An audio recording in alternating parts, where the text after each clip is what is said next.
Welcome to the 78th episode of the GameFor Podcast. In this episode, we'll talk about trends that we're seeing in tabletop gaming. I'm Adam. And I'm Matt. And this is the GameFor Podcast. GameFor is a platform to help connect tabletop gamers and to help you get more out of your tabletop gaming. Matt and I are part of a software development and design company called MilkCan. And because most of the folks at MilkCan love tabletop games, we developed the GameFor app and launched it in early 2018. We launched this companion podcast in June 2019 to help tabletop gamers get more enjoyment out of their hobby.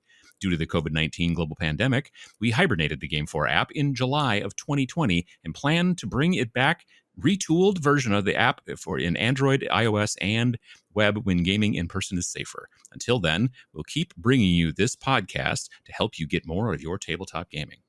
Yeah. Everyone's like, it's already safer. And then I say, yes, sir, but I also just got COVID last week, so right. So this is why we're recording from home, right? But yes, yeah. You may have noticed the difference there. But it's not hit you too hard, right? No, yes, I'm glad that I trained my immune system well, and I have been severely run down with very little sleep in the last 2 weeks because I have been writing a app all by myself because we have too much work, which is a good thing, but at this time is not a good thing. And then traveling to Texas for that conference, Texas, and a bunch of other stuff. And so I've been running myself absolutely thin, which kind of worried me because I had a heart attack the last time I was this run down, and then I got COVID. But my body handled it like a champ, and it just turned into a minor cold for me, luckily. So, well, you've been sprinkling just a little bit of COVID on your sandwich every day to get like a build up to it, right? Right. That way it works. That way, you know, in The Princess Bride. Exactly. I can handle you know, what the infected vial or the non-infected vial, because both are actually infected. Exactly. Yeah. Nice. You mentioned that conference in Texas. It's a tech conference, and then this is the first time it's been in Texas. It's usually in Wisconsin as well, right? Right. So this one is in Austin, technically Round Rock, Texas. But yeah, the brand new Kalahari Resort down there. It was, I mean, the place was phenomenally nice. Like, that's ridiculously cool. Nice.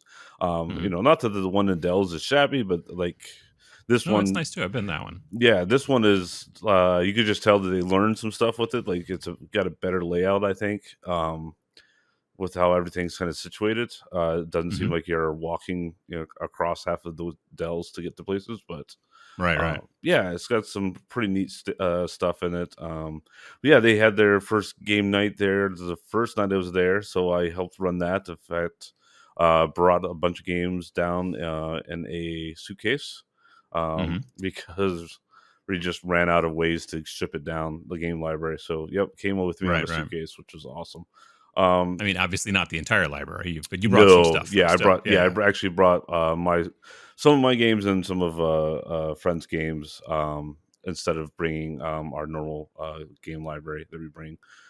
And this was a smaller conference than usual anyway. Well, smaller than the one in Wisconsin because it's brand new. Because it's brand new, yeah. So we knew it was going to be a little bit smaller. Plus, it was it was still technically a hybrid conference, which means some of it was available to attend online. Right. So yeah, we knew it was going to be a little bit smaller, and we knew that based on the past experiences, kind of, you know, you really need how many tables you really need to fill up the games, and if you bring just really popular ones versus like giving people, you know, 1,000 choices that, you know, some they might not play, but you're just in case they have that inkling. But yeah, I think if you bring all the hits, there's enough for people to play. Plus, there was actually I would say 2 tables of Magic the Gathering that had broken out. Oh, really? Which I was kind of surprised, just because not because of there being Magic there, but the fact that it was 2 tables worth. Because I think total there was maybe 4 or 5 tables, so like it was like it was a big majority or minority majority. I don't know. It was a big portion. Thank you. Do you think that do they have like a Discord or something like that and people talked about it ahead of time, or do these people just travel with their decks, you think? They do have Slack. I'm on the gaming channel on Slack, and I didn't see anything mentioned there. And I don't know if there definitely weren't all friends. Some might have been friends, and some might have brought extra decks for other people. Maybe. I wasn't paying enough attention to know, you know, how crazy it was, but there was definitely people in there and that were introducing themselves and stuff. So there was people mixing up and playing Magic, and they actually outlasted the board gamers, which is interesting. So because It's usually always board gamers go to like 1 a.m. playing like Ultimate or something, and they were done by 10:30. So well, that's cool. It's always, I mean, it is easy. Well, it's easier, I would say, to travel, obviously, with CCGs. Like, out of all of the different genres, it's probably easiest because mhm. they're like a deck is not huge. It's just a Right. little box, kind of. So, yeah, that's definitely a benefit. Yeah, there was some games that got cut just because the box was too big. I'm like, no, I could Hmm. fit 3 games instead. Like, so Right. Yeah. Yeah. No, absolutely. Well, that's cool. I'm glad that you had a good time and people were playing games and all that kind of stuff. yeah, You had anything else going on besides that and COVID? Probably not so much in the way of hobby then. not really. Yeah, my No, hobby and no. it's been pretty thin. And I Hmm. was like, oh, but I have TMX coming up, so it's okay. And then I sadly am not going to go to TMX this year, which is boo. Um, Hmm. but I'm going to Denver to one of the NHL playoff games, the Western Conference Finals. So Hmm. with my brother and my son, we had promised, my brother and I had promised each other that like 15 years ago or something like that, if our two teams ever made it to the playoffs again, because at the time they were both doing really bad, that we would go see that game together. And He's a Denver fan. yeah, he's a Denver fan, I see. the Colorado Gotcha. Avalanche. Um, Hmm. and there was a couple of years where like one would make it and the other one wouldn't, or they both make it and then both get knocked out. So yeah, it's been off and on that we're like, oh, this is the year, and then that wasn't the year, but this actually Hmm. was the year this year. So so we're like, oh, we got to go because could be another 15 years before we could do it again. So Yeah. Yeah. Well, that's yeah, that's cool. My wife watched, I think, the Oilers win. Well, man, maybe she went to bed because it was extra innings or whatever, right? yeah, I win it overtime. Overtime. Yep. Yep. Yep. Yep. Okay. Yeah. Well, that's cool. How about you though? I'm sure you've been hobbying a bit. Yeah. No, I've been pretty busy. I'm still working on the Gloomspite Gits on Twitch. I'm getting close to them being done. Um, I've got probably, I don't know, maybe another session or two, and they should be pretty much done, hopefully. Um, let's see. Then also, but while I was doing all of that, streaming and whatnot, in between, I was working on a secret project, which was basically Dun, dun, the dun. Trader Guard Oh yeah, um, from the new Kill Team box, because Games Workshop had sent out the new Kill Team box, which is called Morok, which I keep wanting to call it Moloch, but it's not what it's yeah, called. It's no, like Moloch is like a, I don't know, it's like a bad guy or something. yeah, Anyway, yeah. It's got to be something. yeah, but Morok is just what it's called. And it's two forces in the box. It is some Phobos Space Marines, Primaris Phobos Space Marines, which are kind of like the sort of sneakier Marines and like the slightly slimmer armor. They're not like the full blown like intercessors and all that kind of stuff. And then but they already those sculpts have been out for a while, so they're kind of reusing those. But then the Trader Guard, Hmm. which are basically like Imperial Guard who've decided to go switch over to Chaos, those are all new sculpts for the most part, except there were two models in that box that are from Blackstone Fortress. So those Okay. models are not new, but they're still pretty cool models. And then the other ones are all new. So I built a group of 12 and painted them and all that stuff and got them ready for a video and all that. But you can't talk about it until the date you can talk about it. So there was that. So I did that. Let's see. Then I'm trying to figure out my next Twitch project. I think that what I'm going to do is my next Twitch project is going to be an undead assassin kind of guy from Broken Anvil Miniatures. Okay. So Broken Anvil Miniatures, they just had a successful Kickstarter for a game called Rivenstone that they've advertised all over the place and stuff like that. And when you and I actually were at Reno for the Gamma Trade Show, Yep. and we went to that that place. We went to the steak place that one night, and we were waiting to be seated, and we were talking to John Oh, from Monster yes. Fight Club, Yep. and then he introduced me to the guy who's the CEO for COcast from Spain. Hmm. The new like technology that's like plastic, but you don't need to use metal molds to make it. You can use rubber molds. Hmm. Anyway, Rivenstone is going to be done in that same steel plastic. Oh. Reaper's been using it for a while. Reaper Black is actually COcast, which I did not know until relatively Oh, recently. wow. No, I didn't know that. Yeah, Corvus Belly's going to start using it for some stuff. A bunch of different companies, but Wow. anyway, the guy who's the CEO gave me this model, and he was like, "Oh, here, try this out and whatnot." And I was like, "Oh, thanks." And it's this cool kind of like undead skeleton in a cloak, but he's got like 2 daggers, and he's like an undead assassin. Hmm. And as it turns out, that model is not. It's like a prototype, kind of like if you look into Kickstarter. There's a faction. There's 4 factions in the game, and one of them is called the Risen, which are basically like undead. They've been risen from the dead. And there's a model that looks kind of like that guy, but he's a different sculpt, and he has like curved blades, and it's a different type of thing. So this was kind of like a prototype. Okay. But I put him together and did all that stuff, and he's been primed, and he's been base coated with my airbrush, and I think I'm going to paint him on Twitch after I get done. Okay. And maybe be a little fancy with him, try to do a little bit more work. But he's just one guy. Yeah.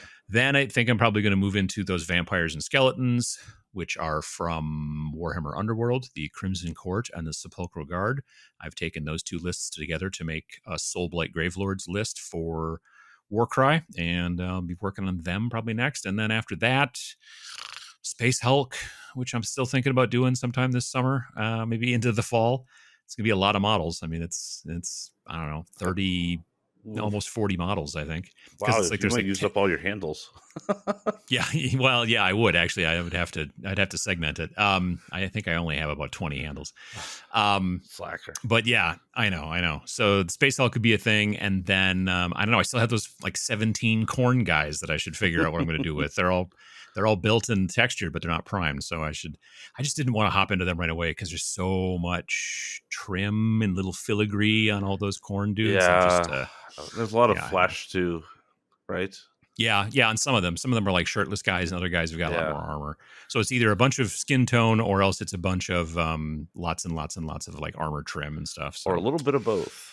Yeah, no, that's a good point too. Yeah, embellishments and stuff.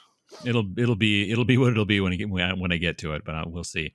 And then I guess lastly, I mean, I'm just basically this week getting ready for TMX, the Tabletop Minions Expo. It's going to be coming up this weekend, 4th and 5th of June, and I'm going to be there. Sam Lenz is going to be there. Vince Venturella is going to make the trip. Other folks are coming. We're running some games. I think it's going to be a small year. It's always a small little convention. Like 2019, we had maybe 80 people. This will be considerably smaller than that, even because just, I mean, it's still kind of pandemic-y and this and that. And it was one of those things where I really couldn't start trying to figure out when I could really start to talk about it until much later. Usually I start talking about the next TMX like in January, like at the beginning of the year for a June thing. But this year I couldn't really start talking about it until, I think after Adepticon. So I was going to say almost early April. Yeah. So, because we weren't sure if, how things were going to go and everything. So, So we'll see. Either way, it'll be hopefully fun. I think it's going to rain a bunch, which is a little bit of a bummer. Yeah. Because, it's fun to be able to walk afterwards and stuff. Yeah, for sure. So we'll try to do that. We'll see how it goes. But yeah, that's pretty much my hobby. Nice. We got a new developer starting. Yep. Next week. Yep. And then I'm in talks with a contractor that might be helping us out as well.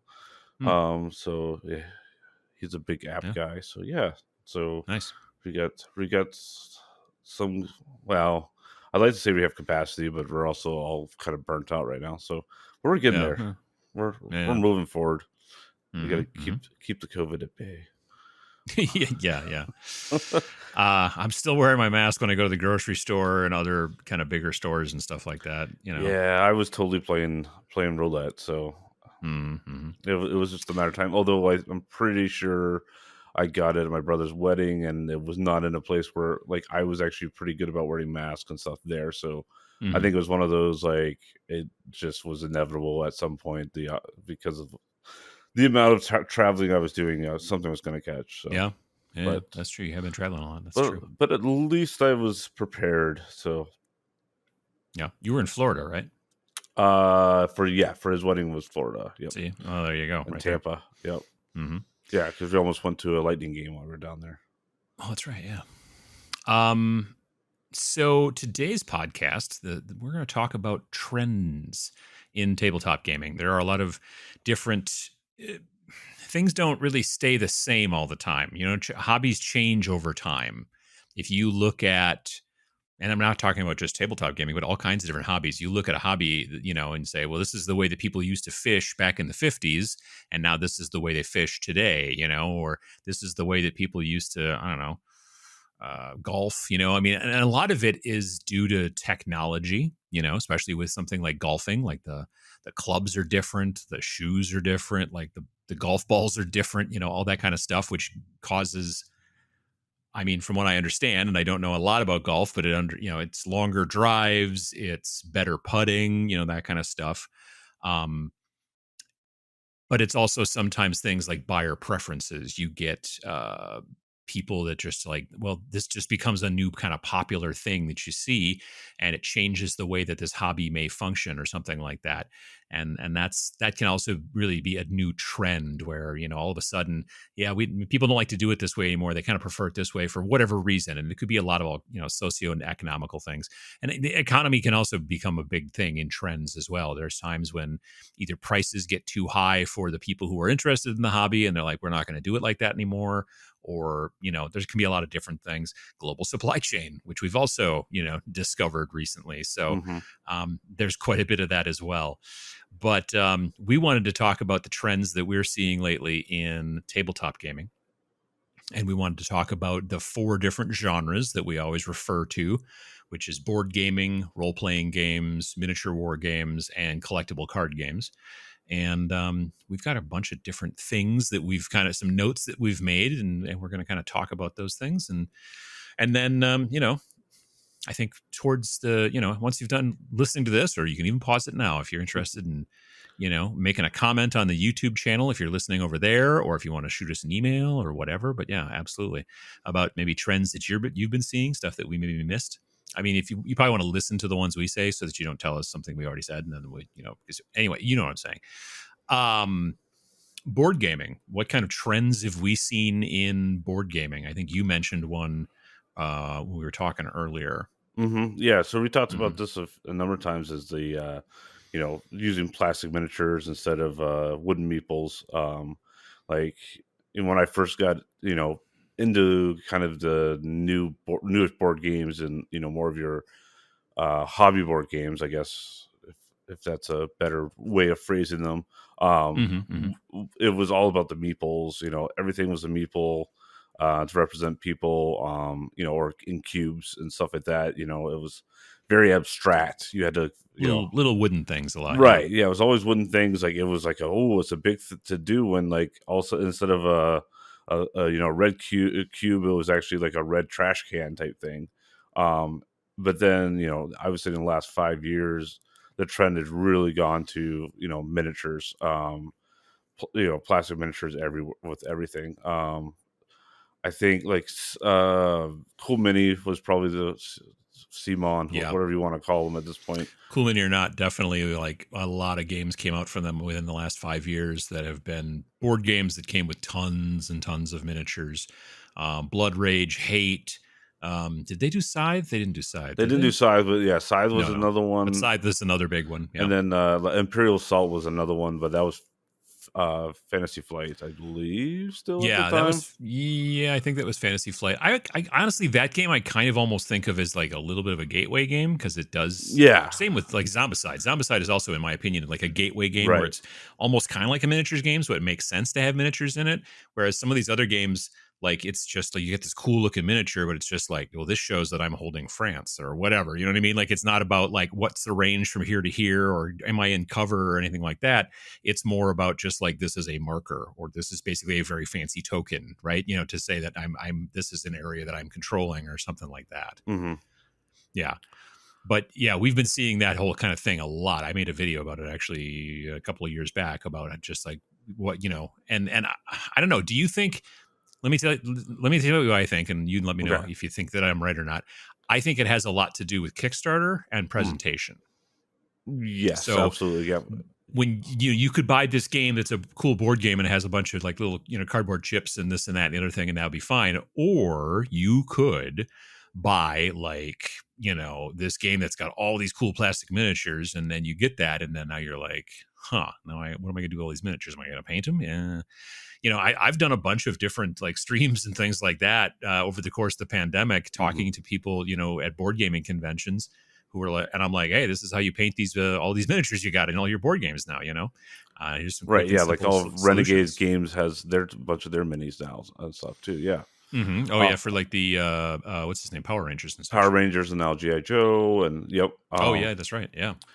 Yeah, I think Kickstarter is really what started it. Mm-hmm. Mm-hmm. Because it was an easy way like to for eye candy. You got people that would buy the board game just to get cool miniatures before 3D Mm-hmm. printing was really commonplace. Like there was a lot of RPG people and some miniature players that would buy some board games just to get the minis.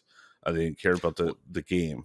Well, but it's like you're getting 2 for 1 because you're like, well, now I got Right. this board game. We could play that too, but also I need all these goblins, skeletons, orcs, whatever, to Right. use in my D&D game or whatever. Yeah, You know. because you saw them originally. Like, I mean, board games can be any size because it's just a board game, Mm-hmm. so you don't need to do scale. But they were trying to keep 28 millimeter scales and Generally everything else. 28 millimeter scale. Yeah. So you were like, okay, they're even scaled all the same and stuff. So I think there was like that to begin with.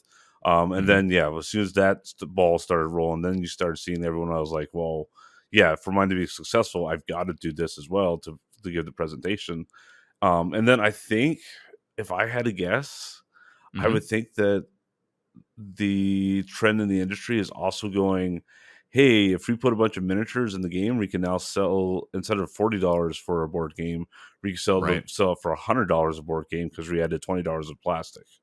Mm-hmm. You Mm-hmm. know, If and that, I mean, you actually said it's pennies worth of plastic, but there's the the costs and tooling and stuff, yeah, all that. right. Yeah. Yeah. Exactly. Exactly. Yeah, there's definitely some costs, but I think that I'm pretty confident saying they're making money off of it. Oh yeah. Otherwise, Oh that yeah. would No, be a definitely. very It's silly business thing to be doing. Um, right. I'm so sure that they're looking at it from the aspect of like when we don't do this, we sell fewer copies or we can't charge as much. yeah, If we were to try to charge $70 for this game and it doesn't have any miniatures in it, people would be like, well, why would I pay $70 for this game? But you put a bunch of plastic miniatures in them, and then they're like, oh, okay, cool. You know, what I mean, and that's yeah, hmm that also I totally understand that. yeah, But yeah, no, we're definitely seeing I think a lot of that obviously in board gaming, and it is an interesting trend.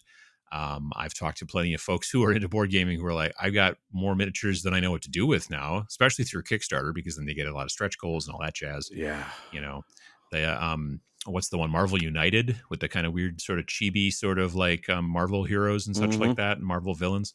Yeah, those are interesting. I've painted some of those as well, for the folks from Board Game Geek for a stream, Yeah, that's and right. they're Yep. interesting. They're interesting, but Yeah, you get a lot of them especially if you do the Kickstarter stuff, you get a bunch.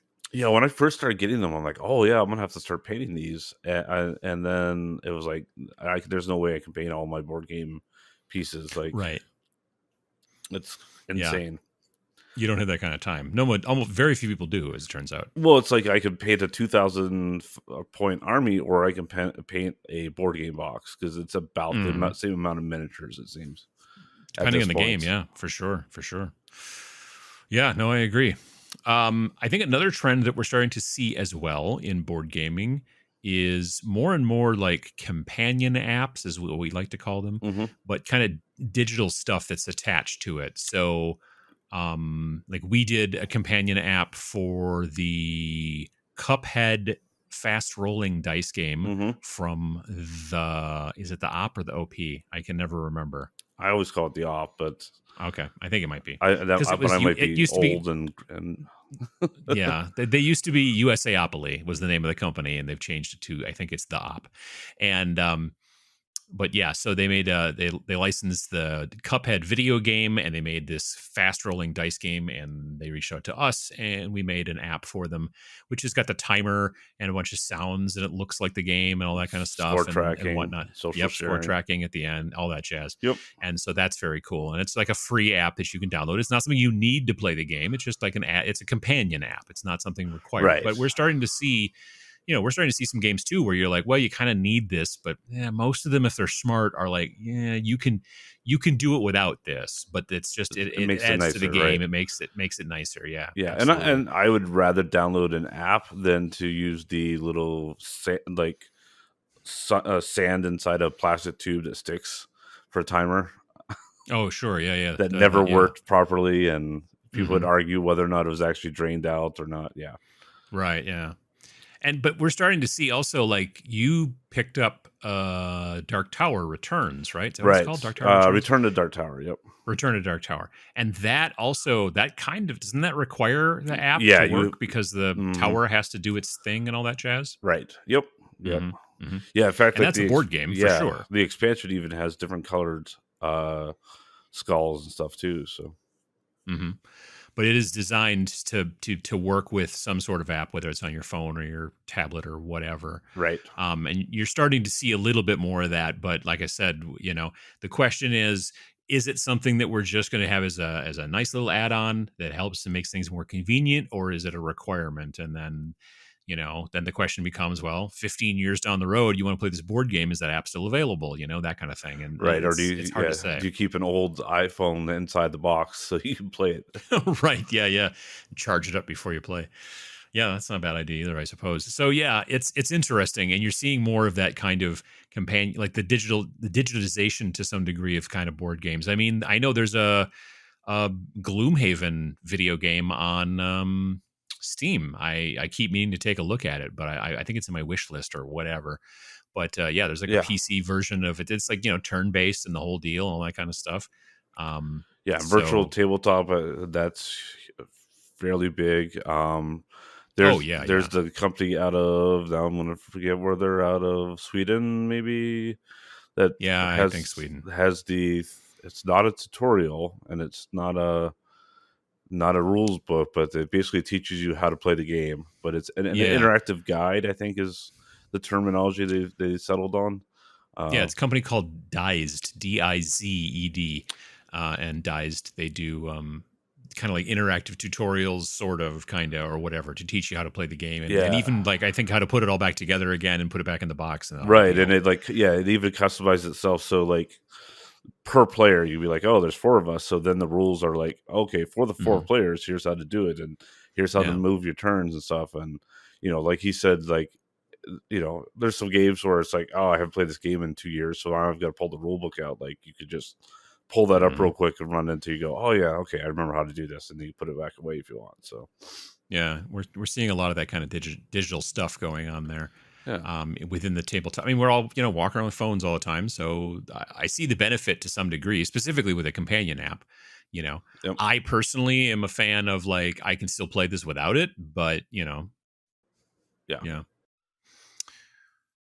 think there's another trend we're seeing in board gaming too, which is, and it's interesting. It's just over the last 2 years. The numbers, 2 years. Well, I think it's it was starting to happen a little bit just before the pandemic, honestly, from the numbers I was looking at when I was doing a little bit of research, and that is fewer board games being released.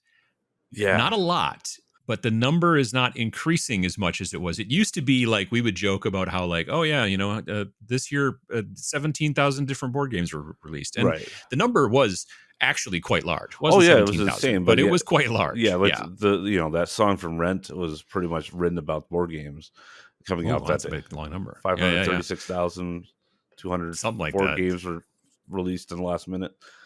Yeah, yeah, and it's just like, and it just, yeah, it was like, and it was Kickstarter, and it was all those things, and we just kept seeing more and more and more board games, and then just before the pandemic, all of a sudden, I think in 2019, the number like didn't go above the number previously, like in Yeah. 2018.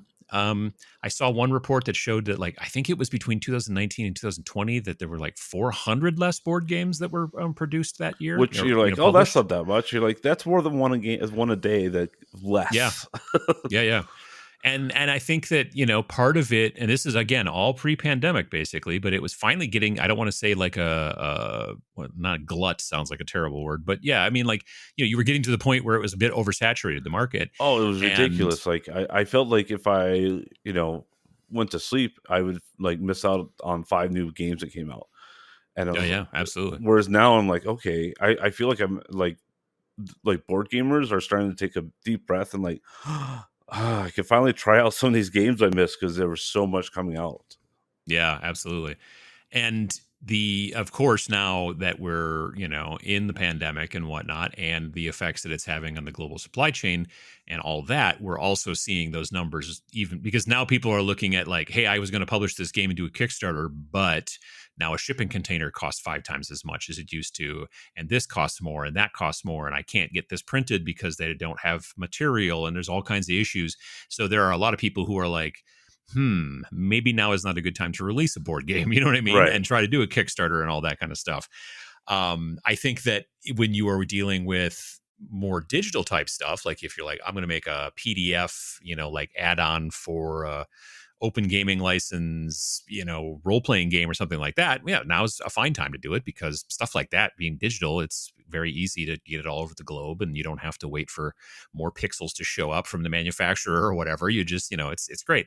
But for the, like the big expensive board games with all the miniatures, like we were just talking about, we're in a situation right now where it's becoming difficult to do that as much. And so therefore, I think it's kind of starting to like reduce the amount of people who are trying, because I think everybody was like, I could make a bunch of money on Kickstarter and do this. And now a bunch of people are like, maybe my idea is not as good as I thought. And I don't want to risk as much. I mean, the whole concept behind Kickstarter is that it's supposed to help mitigate some risk, but really, if you're playing in the big leagues on Kickstarter and trying to make a bunch of money, you better have a bunch of money up front because you're going to have to market the heck out of it to make it work. Yeah, that's what I And didn't yeah, that's what's kind of the sad thing is like you've got to usually put quite a bit in just to get noticed. mhm. Otherwise, it's just And a again, random chance of luck. It's like well, but it also depends on what you're trying to hit for a goal. mm, Like the last war, that Forbidden Psalm, like weird World War I game. He was trying to hit $3,000. Like he was not looking for huge money. He yeah, was like, I'm just trying to raise $3,000, and I think he raised like $30,000, which is awesome. But still, in most board games right now, $30,000 is not even getting close to the first, like, getting first to the required like number that they're usually looking for. You know what I right. mean? A lot of them, I mean, I've been seeing that number going down. I've been seeing, companies like Cool Mini or Not who are like, oh, we hit our goal in like, 2 minutes. And you're like, yeah, but your goal was like 10 grand. You know what I mean? Like, Yeah, come on. You know what I that's mean? getting annoying. Like I've Yeah. I've stopped caring about that. Like because they're like, oh, Right. we hit our goal. I'm like, you had 2 people back into the first 5 minutes, and they could have been you. I don't Right. know. Yeah. One was your mom. Yeah. So, yeah, anyway, yeah. But nonetheless, it seems as if there are slightly fewer, from just the numbers that I've been looking at and stuff like that. There are slightly fewer board games that are being released. And I think we had hit to some degree 2018, 2019, well, at least 2018, we were hitting probably peak board game. Yeah. And so and again, I mean, Lord knows there's plenty of board games you probably already have on your shelf if you're into that that you may have not played or maybe not played enough. And Mm, so, having the ability to take a breather, I think for a lot of folks is going to be actually something that they're going to be interested in. absolutely. Yeah. Now, what about role playing games? If we're going to move genres, like what Yeah. kind of stuff there? Let's see. Absolutely no, nothing new. No. No, that's completely different. So we talked about like online play. Hmm. Obviously, nothing surprising. You probably say that across the board. But Oh, sure. I mean, like, even I think before that, before the pandemic, you were seeing Rolls 20 and D&D yep, I was Beyond going and to all say, that stuff. yep. Just digitizing stuff, not even Mm-hmm. always for the online play, but even just so that, you didn't have to track stuff yourself. But, Yeah. with the ability to do online, I think it's opened it up more. Discord, playing over the Discord server Mm-hmm. is pretty common nowadays. Even when people can get together, it's, you know, finding 4 hours, 5 hours. Is a lot easier to do it over Discord for a couple hours, and you don't have to travel. Sometimes And it's just, yeah, exactly. The commute can be a big deal. And so sometimes it's just, even if you've got people who are like live nearby and you'd be like, I'd have to drive half an hour to your house and then we could sit there for 3, 4 hours and play. And then I drive half hour home, or I can just stay here, you know? yeah, you take it. And for some people, that's totally fine. And that's, so that's an interesting trend. And part of it obviously came from the pandemic, but it's kind of sticking around in some Yeah, situations. Not everybody. I think the majority of introverts are digging digging it. Sure. Yeah. Yeah. Um, Yeah. yeah.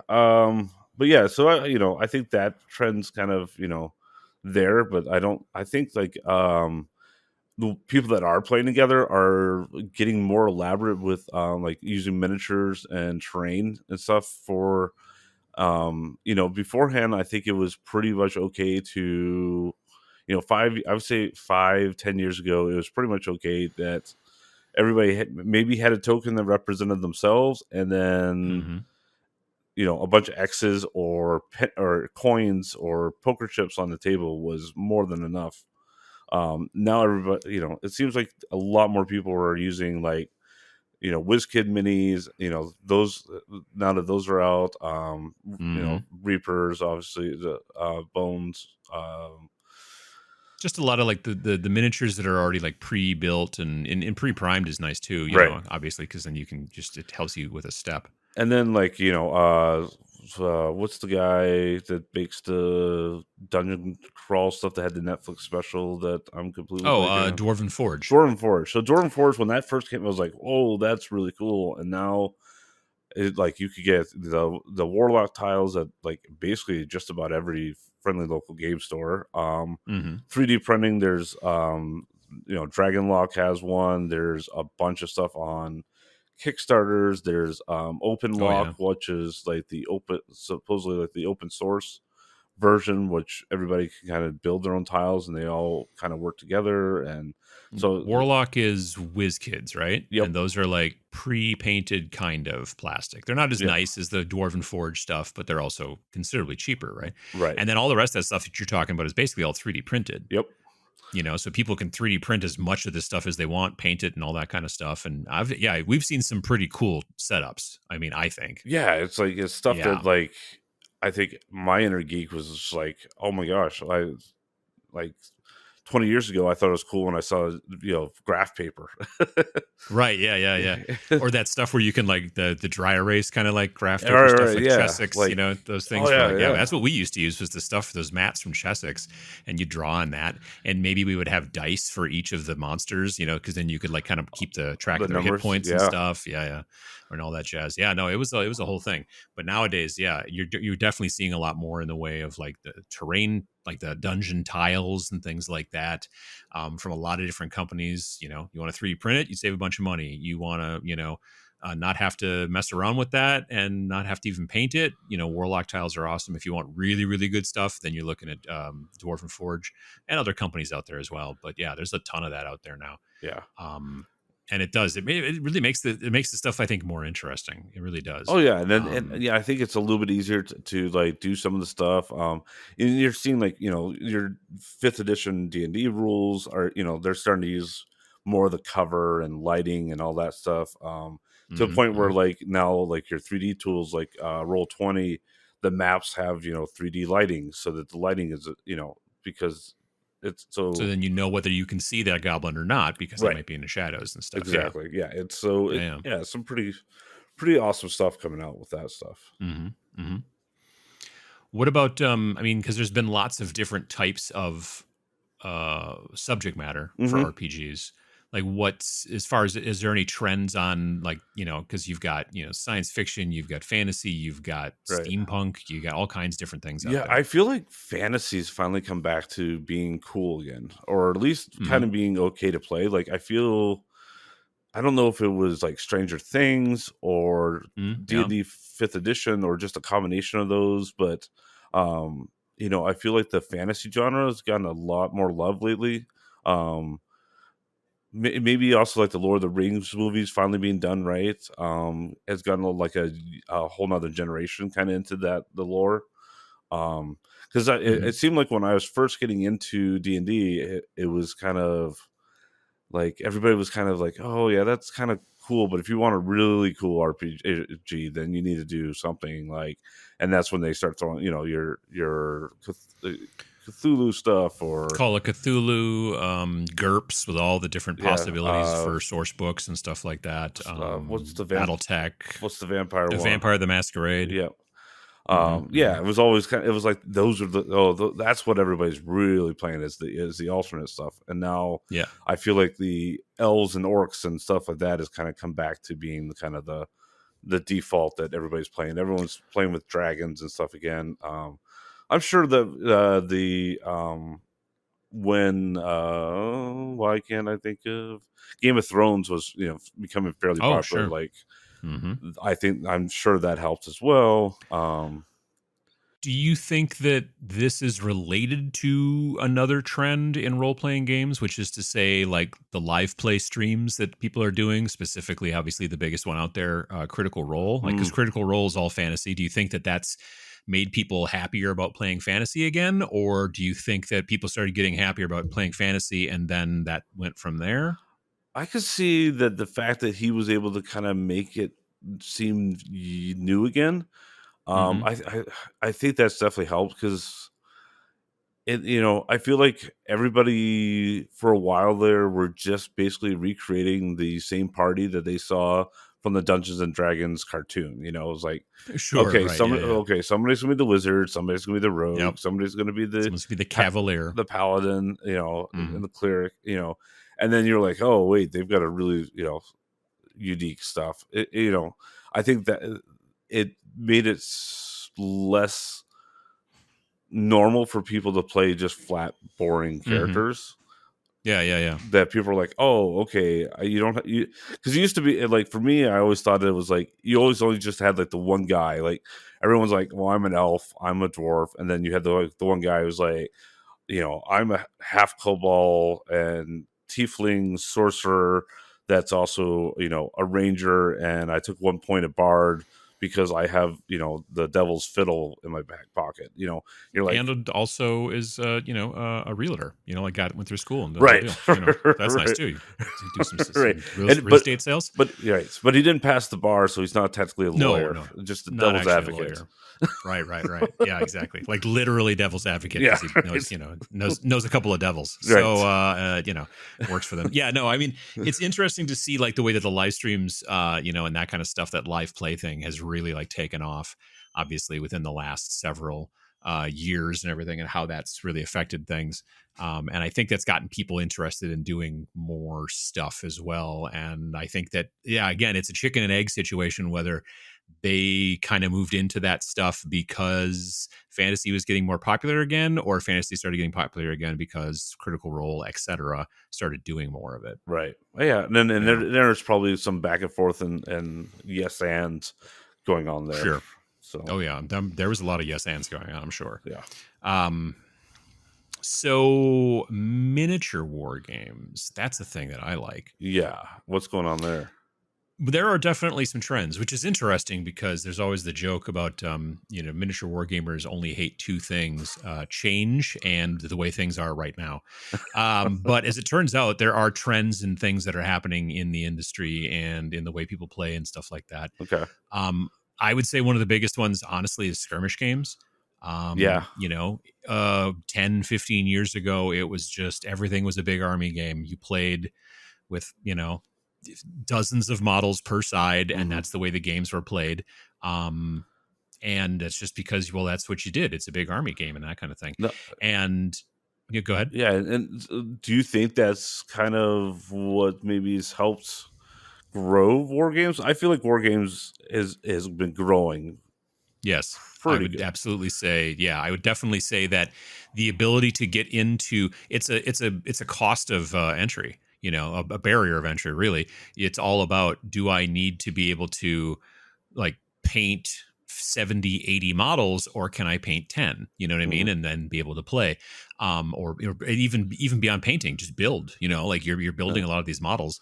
Is this going to be easy and inexpensive? Like, it's a time investment, it's also a money investment. And Well, the idea that so many games now are definitely like aiming more and more towards skirmish games. There are still some army games out there, but there are plenty of skirmish games. I would say the majority, especially new games, are all, for the most part, skirmish games. I would even say also playtime. I mean, Oh, being able absolutely. to Yeah. play And space. 30 or 60 minutes, yeah, versus Hmm. versus the 8 hours. Oh, yeah. If every board game was Twilight Imperium, there would not be very many Right. board games.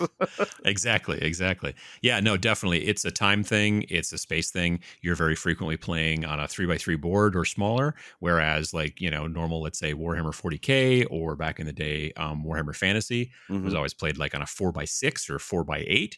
I mean, like, that's a bunch of space. That's a sheet of plywood. Um, Yeah, Yeah. And then holding on to like all those models and keeping them someplace or whatever. You've got, 100 different orcs that you've got to figure out where to store, versus like, oh, I can put these guys in one of those little cases that you get from the game store, and it's real small and it fits in my backpack easy.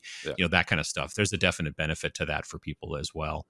Um, yeah. And also it kind of ties a little bit into another trend that you're seeing, I think a decent amount in the realm of miniatures games, is that the manufacturing and such, is you get those monopose models. So Oh, okay. like, it used to be a way where you would buy a box of miniatures, and very frequently you would get, okay, here's some legs, here's a bunch of torsos, Mm, here's some arms, here's some guns, here's some heads, and you would put them together in a bunch of different ways, however you wanted to, and you could kind of position them a little bit and all that kind of stuff. You couldn't get crazy with them, but you could do some sort of interesting stuff.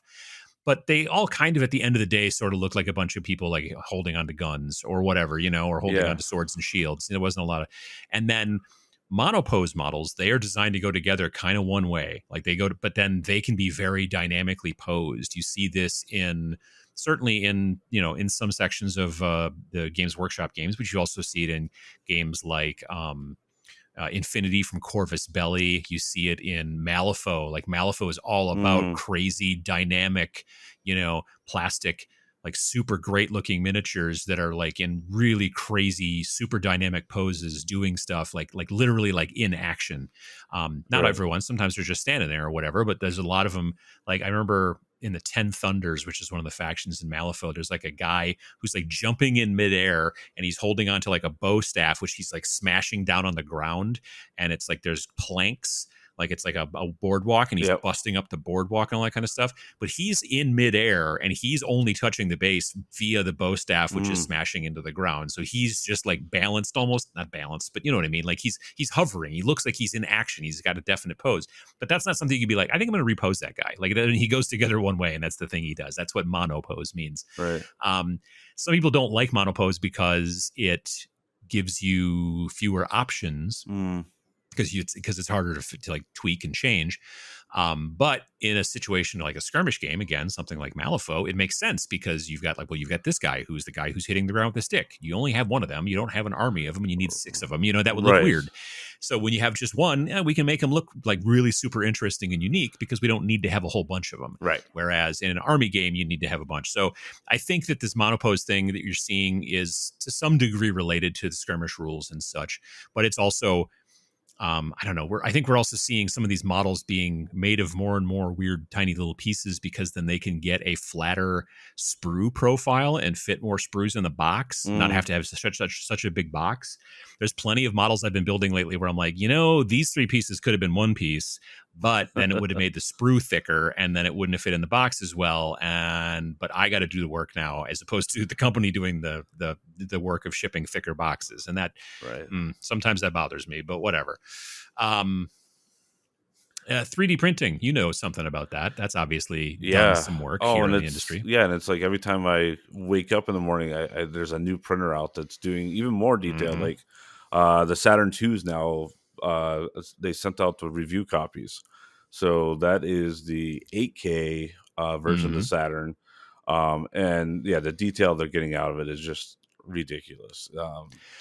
I saw something. I don't remember where it was, but maybe it was on Facebook. I don't know. But it was like, oh, here's a model printed with the Saturn, and here's a model printed with the Saturn II, and then like, look at the difference. And I'm looking at them in these pictures, and I'm like, now, admittedly, I'm on my phone, but still, I'm like, I don't see a ton of difference. But I bet if I like looked at them specifically, like held them in my hands, I might see a difference. But Right, that was the thing. Like, yeah, it's not huge. yeah, like I think it's still, yeah, it's kind of like the difference between going from like a regular TV to high definition and then 4K to like 4K to 8K on your TV. Like you're like, yeah, Right. I guess it looks a little bit better. It's like, Yeah. but I have to see them side by side to really be able to know. Right. It's a diminishing returns situation. Yeah. Like when I'm shooting my YouTube videos now, I shoot them in 4K, but the only reason I do that is so that I can punch in and kind of zoom in without getting like kind of blurry pixelated and Mm, stuff like that. But I output them all at 1080, which is regular HD. yeah. But I'm giving myself the ability to kind of zoom in when I need to and stuff like that. But if I was deciding to also output it at 4K, well, then if I punched in, then things would look slightly blurry or whatever. I don't know. So it's, yeah.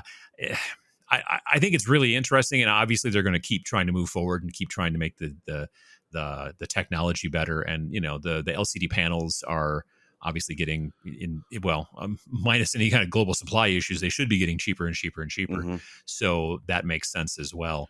I But think, yeah, yeah, no, 3D printing I is, think, especially for the yes. people who are getting into miniatures, that's a huge deal. Yeah, and really, yeah, and it seems like the image thing is kind of a nice marketing thing, but other than that, a lot of people are like, well, yeah, but it's it's really volume and speed is really what a lot of Hmm. people are buying stuff for, and that was the thing. It's like, well, they've had 4K out on the smaller size, so now doing 8K, you have to, when they went to 4K on the bigger size, it's like, well, that's not really 4.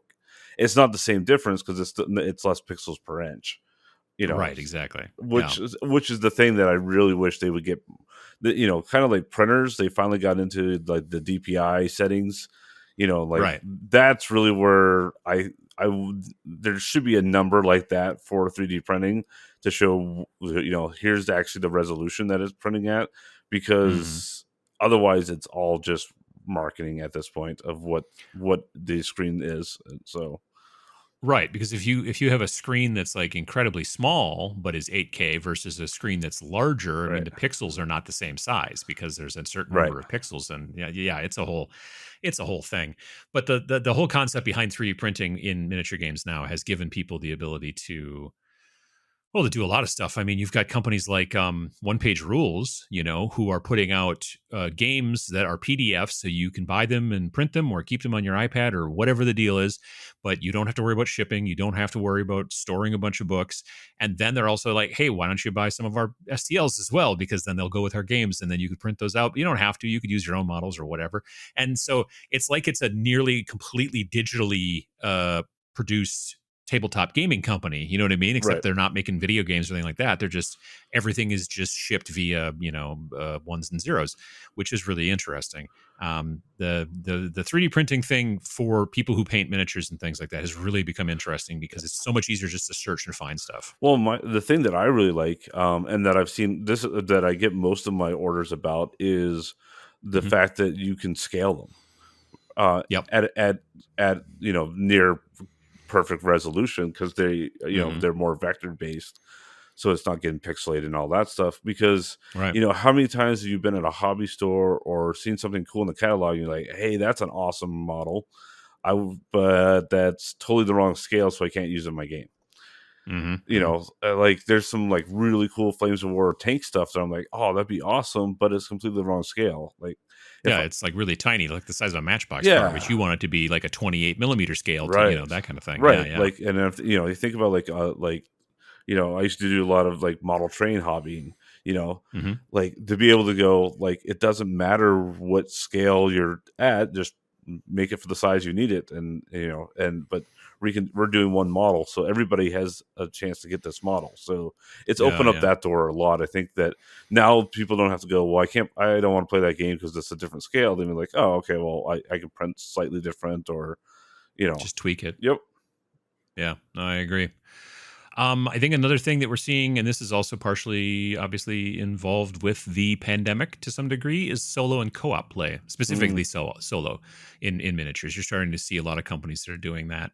Um, Even GW's got, I think, some solo rules for specific scenarios in like Warcry, I believe. okay. But they haven't done a ton of it. But smaller companies are starting to put a lot of time into it Hmm. because they know that there are people out there that want to buy it and play it probably by themselves. Sometimes just to learn the game, so it's easier to play when they need to teach somebody else, Hmm. or sometimes they're just like they don't have anybody to play with and they still want to play the games.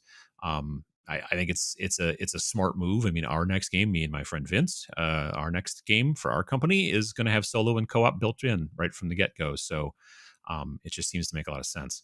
So yeah, there's definitely trends that are happening. Like miniature wargaming is very different than it was. I mean, even just like the way that people paint now versus the way people painted 15 years ago is amazingly different too. With zenithal, highlights Mm, and oil washes and contrast paints or speed paints and all that kind of stuff. It's sometimes it's technology, sometimes it's just like someone is like, well, I should trying it this way, and then other people want to do it that same way because it looks cool, and it's definitely an yeah. interesting Well, kind and of thing learning too, there. like rather than trying to Oh yeah. like look at a few pictures in a magazine or something like that and try Hmm. to figure out what they did, you can watch them actually doing it live on Twitch and ask them Hmm. questions about it, like what'd you do there, Right, versus going, exactly. okay, so in figure A, he's got this blue on, and then in figure B, he's now green. What did he do Hmm. there? It said it doesn't say. It's Yeah. Is I have no step idea what they three, then did. a Yeah, miracle occurs. right. Yeah, yeah, exactly. Yeah, no, it's very it's you can learn so much more via YouTube and Twitch and other types of live streaming and stuff like that, obviously. But yeah, it's also very interesting. Just the amount of research you can do, not that difficult. Like I watched a bit of a video about how to paint like an Imperial Knight from Warhammer 40,000, one of the big robots, Hmm. and then after I watched like half that video, now like every third video that YouTube shows me is like, "Oh, hey, you want to learn how to paint an Imperial Knight again?" And I'm like, "I'm good, thanks. I'm not planning on doing it anytime soon." But so yeah, it'll definitely do that for you. Um, Collectible card games. Neither of us really play right now.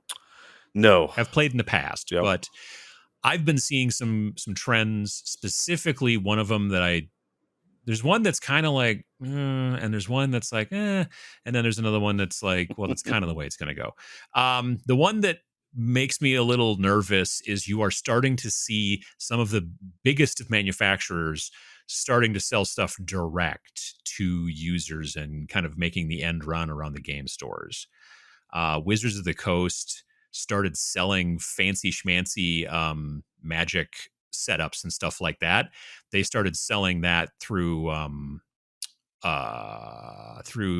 eBay, strangely enough. I don't know if you've heard about that. They started like basically doing that kind of stuff, and it was kind of weird. Yeah. And then after that, because they originally started like trying to sell their stuff through their website, but it got overloaded by people trying to all get these limited editions and stuff. So then they just partnered with eBay because they're like, eBay's got more servers than we do, and so that's been kind of kidding. I mean, there's been like I just my local game store owner showed me something just recently that like Wizards is putting out. It's like a $500 pack of something or other. And I'm just like, oh, good Lord. But it's only, of course, it's direct. I don't think stores can get it. I could be wrong on that one. Yeah. But that has definitely happened, though. Some stuff that just stores can't get. And so there's people that are not real sure about that, and which I can understand totally. The other thing that is fine, in my opinion, is have you heard about the cross promotion? Have you seen like the Godzilla magic Yeah. cards Yeah. Yeah. and the Because Walking Dead? there was some stuff I was like, oh, like the D&D magic cards. I was like, oh, Hmm. like for a I hot mean, that minute, I makes sense. almost They're did the it. same company. Yeah, Yeah. but it was Yeah. like then I saw the 40K. Then suddenly, then I just had now I just wow. See, I'm gonna say this COVID brain because I don't remember Hmm. Hmm. Munchkin. I had Munchkin Oh, vibes sure. where like Oh, sure. Yeah. I Because was they like, did Munchkin 40K. Yeah. well, and they did everything 40K. It was like Well, pandemic 40K and probably or you my mean little for Pandemic Munchkin? yeah. Well, I don't was Yeah. Yeah. yeah something like that.